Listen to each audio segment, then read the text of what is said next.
Welcome back to JSD Vlogs. At ngayong araw, pag-uusapan natin ang bagong initiative ng MMDA, AI-powered traffic signal system.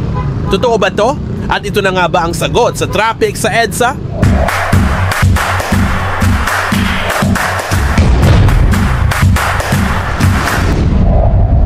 Recently, isinusulong ng Metropolitan Manila Development Authority o MMDA ang paggamit ng artificial intelligence para sa kanilang traffic signal system. Ibig sabihin, yung mga stoplight magiging AI-powered na. Ang goal? Mas maayos at mas responsive na daloy ng trapiko.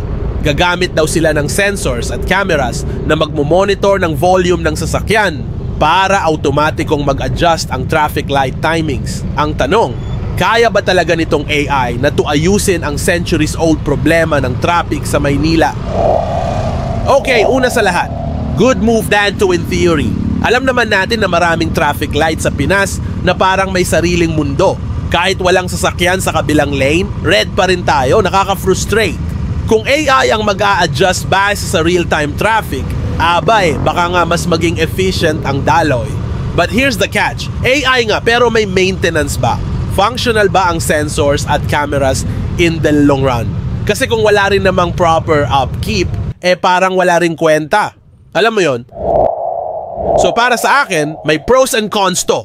Pros, real-time traffic management bawas human error. Pwedeng i-integrate sa smart city systems in the future. Cons, costly, syempre. Susceptible to technical issues, lalo na kung ulan, baha at init ang labanan. And syempre, pag nagka-aberya, sino ang tatawagin? Si AI or traffic enforcer pa rin. At bilang daily commuters, alam natin, hindi lang stoplight ang problema. May illegal parking, jaywalkers, bus na kung saan-saan humihinto at mga intersections na walang disiplina. AI can help, sure, pero kailangan din ng discipline, both from drivers and enforcers. Otherwise, para tayong bumili ng bagong cellphone pero luma pa rin ang SIM card.